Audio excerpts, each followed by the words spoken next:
The dust tasted of punishment. It coated her tongue, a fine grit that settled in the hollows of her throat. She was tied to the town's watering trough, a public spectacle left to cure in the unblinking eye of the sun. The rope was coarse, a hairy serpent that had already bitten her wrists raw. Her dress, a thing of faded calico, was torn at the shoulder, the fabric clinging to her like a second skin made of shame. She kept her eyes fixed on a single, bleached plank in the boardwalk across the dusty street.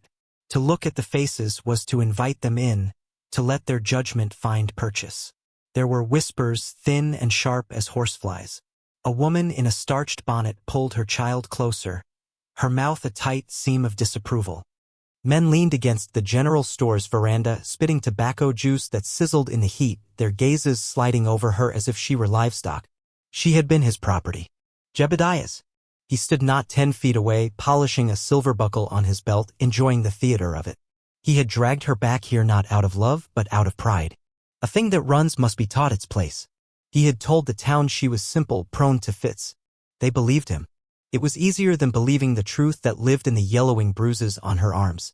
Her world had shrunk to the burning circle of the sun above, the chafe of the rope and the low, satisfied chuckle that rumbled in Jebediah's chest. She did not cry.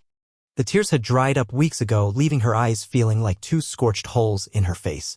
She was a husk waiting for the wind to carry her away. Then a shadow fell over her. It was not the pitying shadow of the pastor or the leering shadow of a drunk. It was cool and solid, a sudden reprieve from the glare. She did not look up. A pair of worn, dust-caked moccasins entered her field of vision, stopping just before her bare feet. They were silent. They did not shuffle or scrape. They simply were. A stillness fell over the small cluster of onlookers. Even Jebediah stopped his polishing. The man who cast the shadow was an Apache. Not from a reservation, but one of the free ones who lived in the canyons and were spoken of in the same hushed tones as mountain lions or flash floods. He was thin as a fence rail, wrapped in a worn duster that had been bleached by 100 seasons. He carried whole winters in his eyes, dark and quiet and deep. He looked at her, but his gaze was not like the others.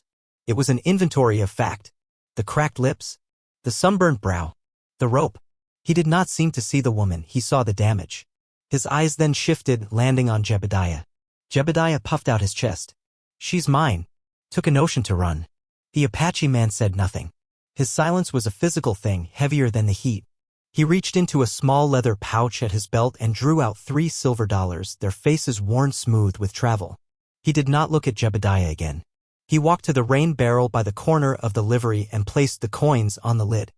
The sound they made, a flat, final clink, cut through the afternoon haze. Jebediah's face soured. "What's that for?" The tracker's voice, when it came, sounded like it came from under floorboards, low and unused. "Your trouble." It was not a negotiation. It was a statement. Jebediah looked from the coins to the tracker, whose hand now rested near the hilt of a knife sheathed at his side. It was a plain thing, bone-handled and practical. There was no threat in the posture, only a deep and abiding readiness. Jebediah was a bully, not a fighter. He saw no profit here, only risk. He sneered, a pathetic curl of his lip. "She ain't worth the silver," he spat, but he scooped the coins from the barrel lid and slid them into his pocket. He turned his back on her, on the whole sorry affair, and stomped toward the saloon. The show was over. The crowd, sensing the shift, began to disperse, melting back into their own lives like shadows at noon. The tracker waited until the street was empty, save for the dust devils dancing in the wind. He approached her, and for the first time she felt a tremor of fear. But he moved with a slow, deliberate grace. He knelt, and the smell of sage and dry earth rose from his clothes. He drew the bone-handled knife, and its blade caught a sliver of sunlight. She flinched, a small, involuntary jerk. He paused, the knife held still in the air between them. He waited for her breathing to steady. Then, with a single, fluid motion, he sawed through the thick rope at her wrists. The fibers parted with a sound like a dry cough. The pressure vanished. She did not move. Her hands remained in place, ghost-cuffed by memory. He stood, sheathing the knife. He did not touch her. He did not speak. He simply turned and began to walk away, his steps measured and even. After a few paces, he stopped and looked back, a silent question. Her wrists burned. Blood, bright as a berry, welled in the grooves the rope had left. She looked at her hands, truly her own for the first time in a year. She pushed herself up, her legs trembling, muscles screaming in protest. She took a step, then another. She followed the silent man out of the town that had been her cage, leaving nothing behind but the dust lifting in their wake like ghosts. The journey was a pilgrimage through a land that did not care. The sun hammered the anvil of the sky. The canyon walls were the color of rust and dried blood, layered with time and indifference. The tracker moved ahead of her, his stride economical and tireless. He did not look back to see if she followed, yet his pace was always just slow enough. He seemed to read her endurance in the air itself. Silence stretched between them, thin and taut as a wire. It was not an empty silence. It was filled with the scuttling of lizards, the cry of a hawk circling on an updraft, the whisper of wind through brittle scrub. Hours passed. Her throat grew tight, the dust cementing itself there. Just as she thought she would fall, he stopped. He unslung a canteen from his shoulder and held it out to her, his gaze fixed on the horizon. She took it. Her hands trembled so badly that water sloshed over the rim, dark drops vanishing instantly into the parched ground. She drank, the water tasting of metal and life. It was the first true kindness she had known in so long it felt like a betrayal. She drank until her thirst was a dull ache instead of a blade, then handed it back. Their fingers brushed for a barest second. His skin was warm and dry, like sun-baked stone. He took the canteen and walked on. They arrived at his home as the sun bled out across the western mesas, painting the clouds in shades of blood orange and bruised purple. It was not a cabin or a ranch house. It was a small adobe built into the protective curve of a rock overhang. It seemed less like a structure and more like something that had grown out of the earth itself. It was weathered, stark, its lines softened by wind and time. A thin curl of smoke rose from a chimney, a lonely signal in the vast emptiness. Near the house, there was a small patch of ground marked by a pile of stones, smooth and carefully chosen. A single, stubborn desert marigold grew there, a spot of defiant yellow against the brown earth. It was a grave, tended, cared for. He led her not to the main door but to a smaller, separate room built against the side of the home. The door was a simple plank construction and stood slightly ajar. He pushed it open and gestured inside. The room was sparse. A packed earth floor, a narrow cot with a folded blanket, a small, high window that looked out onto a sheer rock face. It was a cell, but the door had no lock. He left her there. She stood in the center of the small room, every muscle aching. Later, as darkness settled, deep and absolute, he appeared at the doorway. He did not enter. He placed a wooden bowl of stew and a tin cup of water on the threshold, then retreated back into the main house. The scent of rabbit and wild herbs filled the small space. She waited, listening until she heard the soft scrape of his own bowl against the hearthstone on the other side of the wall. Only then did she creep to the door and retrieve the food. She ate with her fingers, crouched in the dark, the stew a warm, anchoring weight in her belly. She was safe. For now. And that was a feeling so foreign it was almost painful. The days found a rhythm, quiet and unhurried. Time was measured not by a clock but by the slow crawl of shadows across the canyon floor. They lived in parallel, two lines that ran alongside each other but never crossed. He would rise before the sun, a silent wraith moving through the pre-dawn chill, and be gone for hours, checking his traps or simply observing the land that was his scripture. She would wake to the light filling her small room, the house already empty. At first, she did nothing. She sat on the cot, a statue of waiting, the trauma clinging to her like wet paper. But the inertia of doing nothing was its own kind of prison. One morning, she picked up a broom made of tied grasses and swept the packed earth floor of her room. The rhythmic scrape and whisk was a comfort. The next day, she swept the main room as well, her movements tentative, expecting a reprimand that never came. He returned that evening and his eyes flickered to the clean floor, a brief, unreadable glance. He said nothing. She found a rhythm in chores. She hauled water from the small, spring-fed cistern. She learned to grind the dried corn he kept in clay jars into coarse meal. She patched the threadbare knees of her own ragged dress with a needle and thread she found in a wooden box, her stitches small and uneven. They were stitching their lives together with raw thread, a clumsy, silent mending. Small gestures became their language. He left a bar of harsh lye soap by the water basin for her. She, in turn, began to cook the evening meal, a simple stew or a flat, unleavened bread baked on a hot stone by the fire. She would leave his portion on the hearth and retreat to her room. One evening she overcooked the bread. It was hard as a rock. She left it for him with a knot of shame in her stomach. When she retrieved his empty bowl the next morning, she saw he had eaten every last crumb. A week after her arrival, she found a dress laid out on her cot. It was made of soft, worn wool, the color of the evening sky. It was simple, mended at the elbow with careful, almost invisible stitches. It was his wife's. She knew it without being told. The ghost of another woman's shape lived in its folds. She took off the tattered calico, the uniform of her old life, and folded it into a small square. She did not burn it yet. She was not ready to let go of the proof of her survival. She put on the wool dress. It was loose, but it was whole. It was warm. That night, she did not retreat to her room to eat. She sat on the floor on the far side of the hearth, her back to the wall, and ate her stew while he ate his. The fire crackled between them, a flickering curtain of light and shadow. The silence was still there, but its texture had changed. It was no longer a wall, but a space they shared, wide and open as the desert sky. He was mending a strap of leather, his long fingers working with an innate, practiced skill. The firelight carved his face from the darkness, all sharp angles and deep-set shadows. He carried his grief not like a burden but like a part of his own skin. "My wife," he said, his voice quiet, not looking up from his work. Her name was Tasley. The sun was her sister. The words fell into the silence and settled there. She did not know what to say, so she said nothing. She only nodded, a small dip of her chin.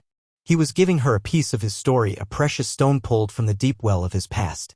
Later that night, the fear came for her. It arrived on the back of a dream, a phantom touch and Jebediah's whiskey-sour breath. She woke with a gasp that tore from her throat, sitting bolt upright on the cot, her heart a frantic drum against her ribs. The room was black, suffocating.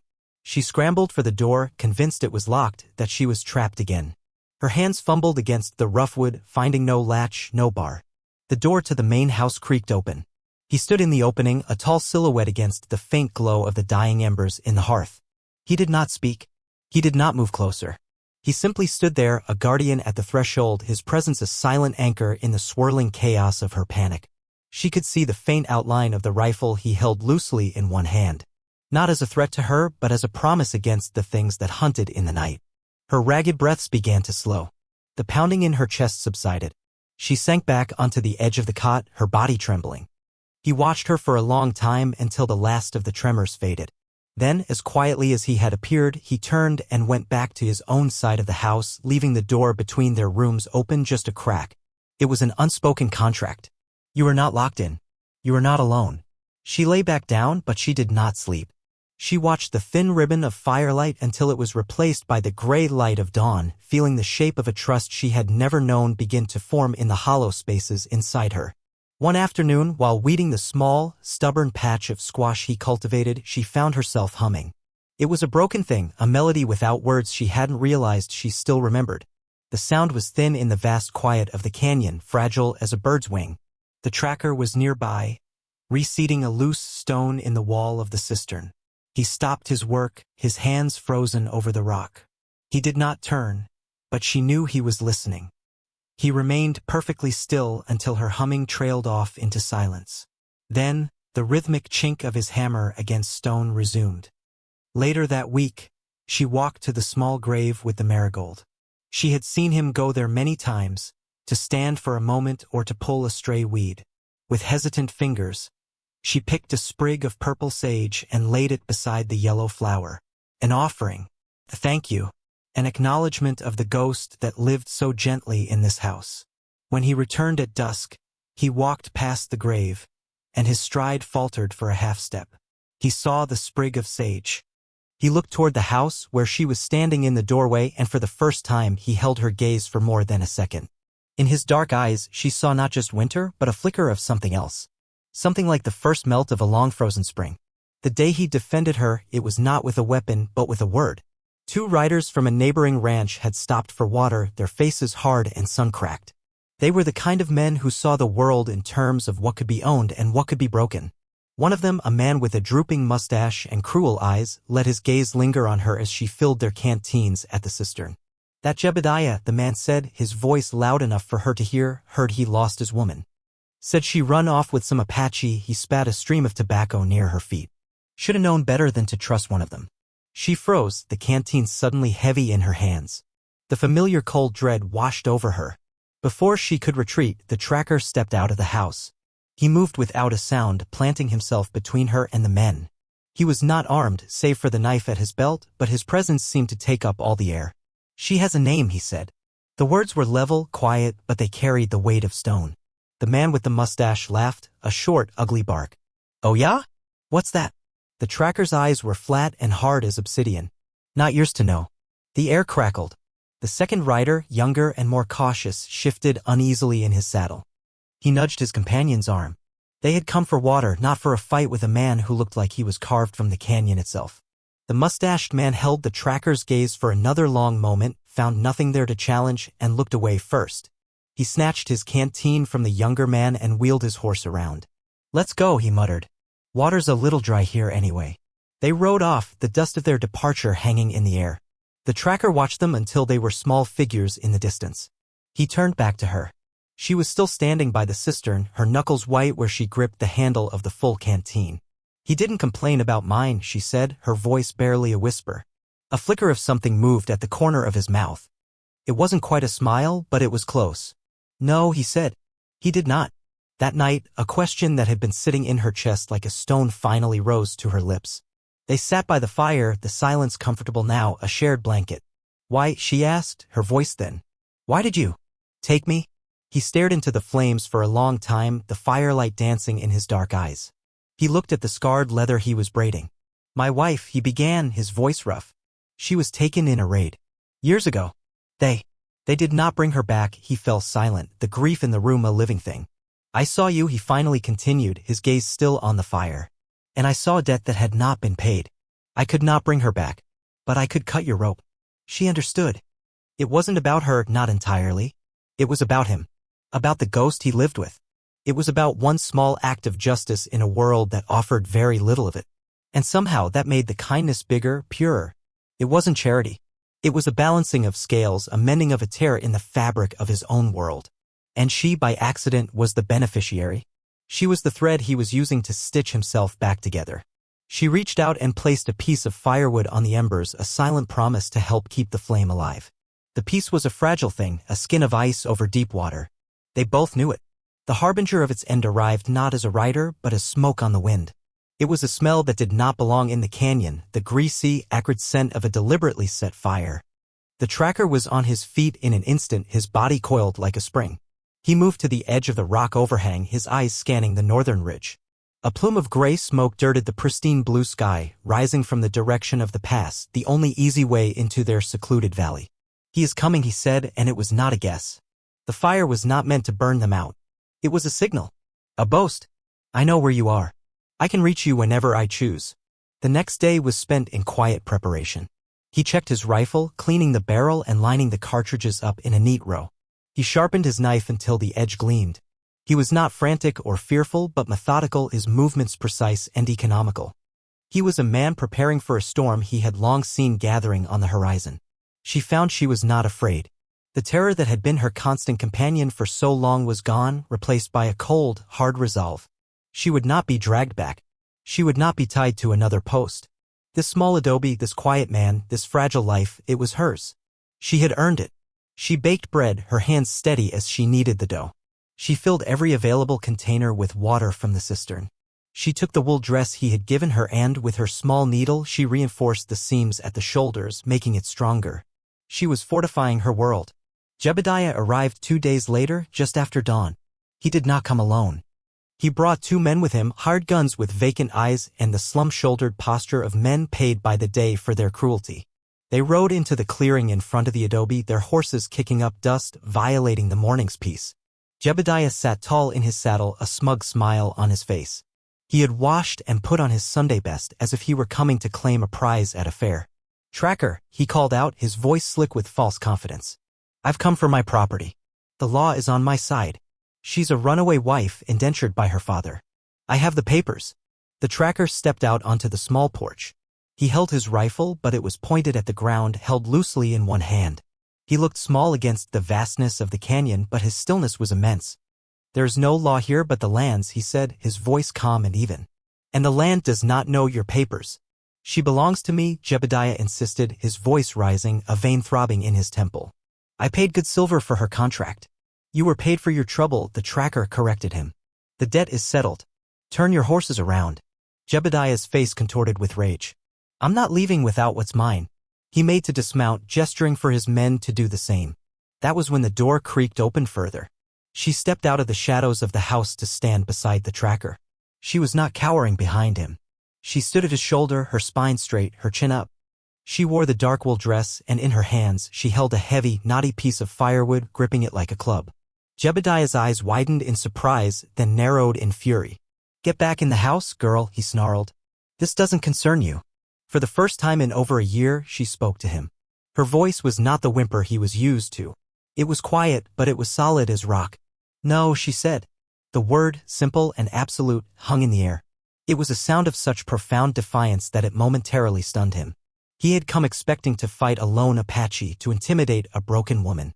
He had not expected to face them both, a united front. He recovered, his face flushing a dangerous red. You'll pay for that, he hissed, taking a step forward. Both of you. The tracker raised the rifle not to his shoulder, but just enough to show he was ready. His thumb rested on the hammer. This is my home, he said, his voice dropping lower, colder. The next step you take will be your last on this earth. There was no boast in his tone.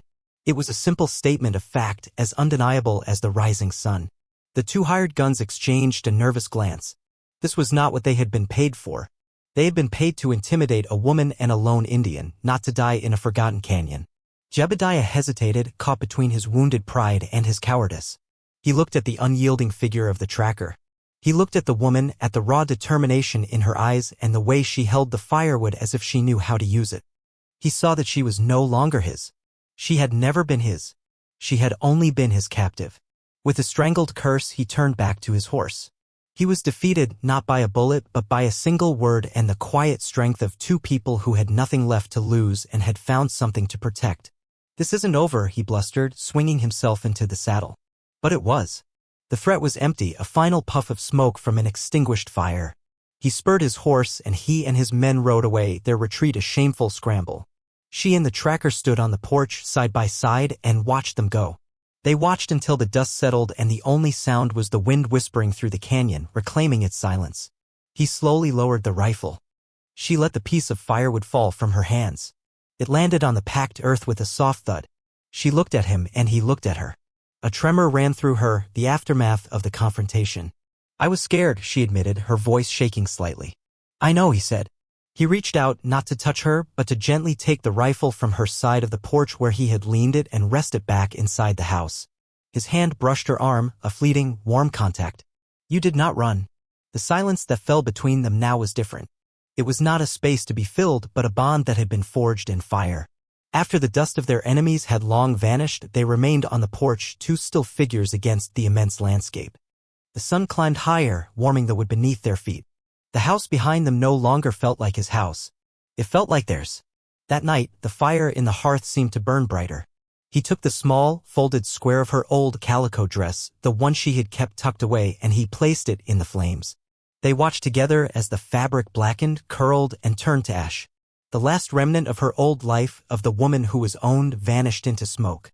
The fire only changes everything if something new is waiting in the ash. He turned to her, his face serious in the flickering light. Jebediah called you his wife, he said. He said you were indentured. She nodded, her eyes on the fire. My father. He was a drinker. He sold my debt. It was a story she had never told. A shame she had carried alone. That man gave you no name, he stated. He called you girl. He paused, his gaze deep and steady. I cannot call you that. Person must have a name. It is how the spirits know you. It is how you know yourself. He was quiet for a long moment, as if searching for the right words, the right sound. Lena, he said finally. The name was simple, clean, felt like cool water. It means light, from the sun. She tried the name in her own mind. Lena. It was a stranger's name, but it fit. It was not the name of a victim. It was the name of the woman who had stood on the porch with a piece of firewood in her hands. She looked at him and gave a small, certain nod. Lena, she repeated, her voice soft but clear. It was the first time she had introduced herself in years. He gave a slow nod in return, a look of profound satisfaction on his face. He had cut her ropes. Now he had given her a name. He had given her back to herself. In the weeks that followed, the house began to breathe again. A life took root in the quiet spaces. Lena hung a string of dried chilies by the door, a slash of vibrant red against the adobe. He carved a small, smooth-backed chair for her so she would not have to sit on the floor. They ate their meals together, the firelight casting long, companionable shadows on the wall. They worked the small garden together, their hands in the same soil, coaxing green life from the unforgiving earth. One evening, sitting on the porch, they watched a meteor scratch a line of fire across the stardusted sky. "You are either the kindest man I have ever met," she said quietly to the darkness, "or the most foolish." He considered this for a moment. "Can I not be both?" he asked. She smiled, a true and genuine smile that reached her eyes. It transformed her face, chasing away the last of the old ghosts. The land was still harsh, the winters still cold, but the small adobe was no longer a refuge from the world. It was the center of it. It was a home built not of mud and wood, but of quiet gestures, shared silence, and two broken souls stitching their lives together, one strong, careful thread at a time. The house and the two people within it were finally warm. This story, it ain't just about a rescue. It's about how a person isn't a thing to be owned or discarded, but a story waiting for a new chapter. It's about how the deepest wounds aren't always the ones you can see. They're the ones that steal your name, your voice, the very idea that you were worth defending. Real sanctuary isn't a place with locked doors and high walls. It's a place where you can finally put down the weapons you've been carrying inside. It's the quiet presence of someone who sees the damage but chooses to see the person instead. It's the silent offering of a cup of water, the sharing of a meal, the simple, profound act of giving someone back their name. So here is your naming. In the quiet canyons of your own life, where the dust of the past tries to choke you, there is a strength you may have forgotten. It's in the small act of sweeping a floor, of planting a seed, of speaking a single word of defiance. It's the courage not just to survive, but to stand up and declare, "No. This is my life," and if you are brave, if you are quiet enough to listen, you might just find you are not standing alone. You might find that the most powerful thing in this world is to build a home in the heart of another, turning a refuge from the storm into the reason the sun rises.